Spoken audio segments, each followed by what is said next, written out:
वंदे मातरम पर यह जंग एक बार फिर से छिड़ गई है कि वंदे मातरम के 2 स्टेन्फा गाए जाएंगे या 6 स्टेन्फा गाए जाएंगे। आपने इन्हें भले ही कानूनी संरक्षण दे दिया हो, लेकिन कांग्रेस पार्टी का रेजोल्यूशन और चाहे मल्लिकार्जुन खड़गे हो, केसी वेणुगोपाल हो, वो ये कह रहे हैं कि ये तो 1937 में ही गांधी, नेहरू, पटेल ने तय कर दिया था कि कौन सा वंदे मातरम गाया जाना आवश्यक है।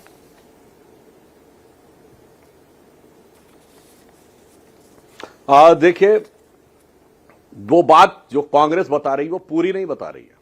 वंदे मातरम सबसे पहले गाया गया 1896 के कलकत्ता कांग्रेस अधिवेशन में, और उसकी अध्यक्षता किसने की? उसकी अध्यक्षता की रहमतुल्लाह अहमद सयानी ने। मुस्लिम थे। वहां से लेके 1937 तक 41 साल गाया गया कांग्रेस के हर अधिवेशन में, यहां तक कि 1924 में मोहम्मद अली जौहर, वही जिनके नाम पे इस समय रामपुर यूनिवर्सिटी है, जो मुस्लिम लीग के नेता थे और उस समय कांग्रेस के भी अध्यक्ष थे। ये भी जरा ध्यान रखने की जरूरत है, कांग्रेस के अध्यक्ष भी थे और मुस्लिम लीग के अध्यक्ष भी थे। उन्होंने आपत्ति की थी, इसके बावजूद पूरा गाया गया था। तो कांग्रेस से पूछना चाहते हैं, ये 41 साल गाने के बाद आपने क्यों समर्पण किया था? उसका कारण यह है कि उस समय मुस्लिम लीग ने यह डिमांड की थी, और यह जो प्रस्ताव पारित किया गया है कांग्रेस का, गुलामी की मानसिकता का प्रभाव देखिए कि यह 28 से 30 अक्टूबर 1937 का प्रस्ताव है, जबकि गवर्नमेंट ऑफ इंडिया एक्ट 1935 के तहत कांग्रेस ने अंग्रेजों के अधीन राज्यों में अपनी सरकारें फरवरी 1937 में बना ली थी। यानी अपनी अंग्रेजों के अधीन सरकारें बनाने के 10 महीने 8 महीने बाद का यह प्रस्ताव है। और मैं पूछना चाहता हूं स्वतंत्रता संग्राम के आंदोलन लड़ने वाली का दावा करने वाली कांग्रेस से कि 1937 में प्रोविंशियल असेंबलीज में जब आपने शपथ लिया, जैसे आज व्यक्ति कहता मैं विधि द्वारा स्थापित भारत के संविधान के प्रति निष्ठा रखूंगा, तो किसके प्रति निष्ठा की शपथ ली थी? ब्रिटिश क्राउन के प्रति निष्ठा की शपथ ली थी। यूनियन जैक झंडे के नीचे वाइसरॉय या गवर्नर शपथ दिलवाता था।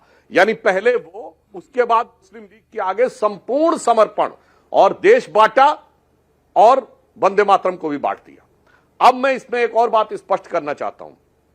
इससे बिल्कुल साफ हो गया कि जो जिद मुस्लिम लीग की 1937 में थी, वो अब जिद कांग्रेस की है 2026 में। यानी तकरीबन 90 साल के बाद अब कांग्रेस आधुनिक मुस्लिम लीग बन गई है। और मैं यह भी बताना चाहता हूं, यह जो कांग्रेस का कार्य समिति का प्रस्ताव है, कांग्रेस के हमारे जितने मित्र हैं और विरोधी हैं वो ध्यान से सुने, और इसके बाद जो उनको सारा देश गौर से सुने और जाके चेक कर ले। ये सारा का सारा इसके बारे में जिन्ना को एक तरीके से अपोलॉजी लेटर लिखते हैं नेहरू जी 6 अप्रैल 1938 को, जो selected works of Jawaharlal Nehru volume 1 के सीरीज 1 के वॉल्यूम 22 में पेज नंबर 230 से 39 के बीच में प्रकाशित है। और सुनिए मीनाक्षी जी उस पर लिख क्या रहे हैं, नहीं हम ऐसा कुछ नहीं करेंगे जो आपको बुरा लगे। मैं पूछ रहा हूं, मुस्लिम भावनाएं 37 से पहले आहत नहीं हो रही थी? जब कट्टरपंथी मुस्लिम लीग जिन्ना के साथ आके खड़ी हो गई तब मुस्लिम भावनाएं आहत हुई। और सुनिए आगे वो क्या लिखते हैं, उसमें बिंदु क्रमांक 7 में लिखते हैं नेहरू जी, पहले कहते बिंदु क्रमांक 9 में हमने वंदे मातरम छोड़ दिया है, आप चिंता मत करिए। पॉइंट नंबर 7 पे ये लिखते हैं कि मुस्लिमों को सार्वजनिक रूप से काउ स्लॉटर करने, गोकशी करने का पूरा अधिकार होगा, कोई रोका नहीं जाएगा। और 6 अप्रैल 1938 के लेटर के पॉइंट नंबर 12 पे नेहरू जी क्या लिखते हैं, मैं कांग्रेस से पूछना चाहता हूं, आज जवाब दो भाई। वो कहते हैं कि अगर आपको तिरंगे झंडे से आपत्ति है तो हम कोई अल्टरनेट झंडा या मुस्लिम लीग के झंडे को तिरंगे झंडे के बराबर सम्मान देने की व्यवस्था करेंगे।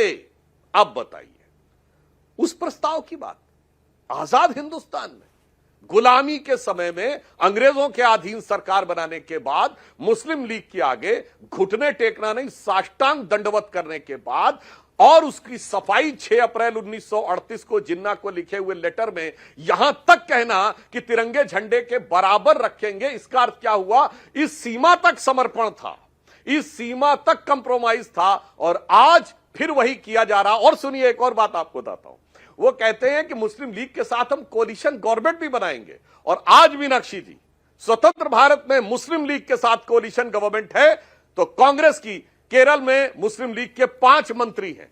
स्वतंत्र भारत के इतिहास में कभी 5 मंत्री नहीं रहे। और अगर कोई यह कहता है कि यह मुस्लिम लीग वो मुस्लिम लीग नहीं है जो जिन्ना की मुस्लिम लीग थी, तो वो सरासर झूठ बोलता है। क्योंकि मार्च 1949 में यह इंडियन यूनियन मुस्लिम लीग जिसके साथ इनका गठबंधन है, इसके संस्थापक मोहम्मद इस्माइल और पीके पोकर साहब बहादुर जिन्ना की मुस्लिम लीग के मद्रास प्रेसिडेंसी के अध्यक्ष थे। और अगर जिन्ना को कायदे आजम कहा जाता था तो मोहम्मद इस्माइल को कायदे मिल्लत कहा जाता था। शर्म आनी चाहिए। अगर यह मुस्लिम लीग वो मुस्लिम लीग नहीं है तो यह कांग्रेस भी वो कांग्रेस नहीं है जो 1937 की कांग्रेस है। नहीं, लेकिन ये तो कांग्रेस अभी भी, सुधांशु जी आप सुने, ये प्रश्न इसलिए है, तो अगर आप उसको मान रहे हैं, हाँ, ये प्रश्न इसलिए है सुधांशु जी कि कांग्रेस ये कह रही है कि जो हमारा नजरिया 1937 का था वो देशभक्ति का नजरिया था, राष्ट्रभक्ति का नजरिया था, देश को स्वतंत्रता दिलाने का नजरिया था, और इसीलिए सभी लोगों को साथ रखने के लिए चाहे वो किसी भी धर्म से क्यों ना आता हो एक बीच का रास्ता निकाला गया। आपत्ति का सम्मान करते हुए उन्होंने ये कहा कि पहले 2 पैरा गाए जाएंगे। अब इसमें इस बात के लिए आपत्ति क्यों है सुधांशु त्रिवेदी जी आपको या भारतीय जनता पार्टी को कि एक बीच का रास्ता निकाला जा रहा था तब भी और आज भी? हाँ, दोनों बातों का मैं जवाब देना चाहता हूं। पहली बात, मैं पुनः कह रहा हूं, अगर कांग्रेस ये कहती है कि इंडियन यूनियन मुस्लिम लीग आजादी से पहले वाली मुस्लिम लीग नहीं है तो आज की कांग्रेस 37 की कांग्रेस नहीं है। कांग्रेस अनेक बार डिवाइड हुई है। और अगर आप अपने को मानते हैं तो ये मानिए कि आज भी आप मुस्लिम लीग के साथ खड़े। अब आता हूं सम्मान और अपमान पे। तो मैंने तो अपने पहले ही वक्तव्य में कहा कि 1896 से 1937 तक किसी मुसलमान की भावना नहीं आत हो रही थी। यह कांग्रेस ने अपने आप निर्णय लिया था क्या स्वतंत्रता आंदोलन के? नहीं, मुस्लिम लीग की मांग के आगे, कट्टरपंथियों के आगे दंडवत करके निर्णय लिया था। अगर अपने आप निर्णय लिया होता, वो कहते हमने राष्ट्र के हित में लिया है, तो हम मानते। मैंने तो कोट किया कि 6 अप्रैल 1938 का जवाहरलाल नेहरू का लेटर इसी कार्य समिति का उल्लेख करते हुए जो जिन्ना को लिखा है वो पढ़िए तो साफ हो जाता है।